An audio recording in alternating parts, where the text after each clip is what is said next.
Hola gente de YouTube, bienvenidos a Cristian C Tutoriales. En el día de hoy le voy a enseñar cómo cambiar la contraseña de un correo electrónico con mail. Paso 1. Iniciamos sesión.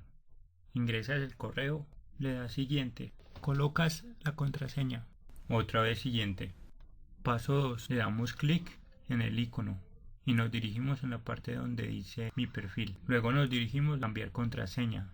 Paso 3. Seleccionamos donde dice se me olvidó la contraseña. Después le va a salir este enunciado de Microsoft donde nos da dos alternativas. Una dirección de correo electrónico o un teléfono celular. En mi caso voy a utilizar este correo electrónico.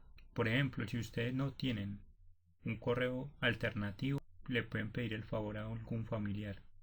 Y le damos siguiente. Como ingresé el correo alternativo, me va a llegar con un código. Bueno, nos va a salir esta ventana. Aquí ingresamos el código que nos llegó al correo alternativo. Lo copiamos y lo pegamos. Le decimos comprobar. Llenamos el formulario, nombre, apellido, día, mes y año y le damos siguiente.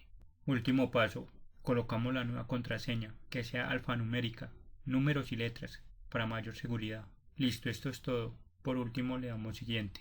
Si te gustó este video, apóyame con un like, suscríbete, activa la campanita de notificaciones y comenta. Hasta la próxima.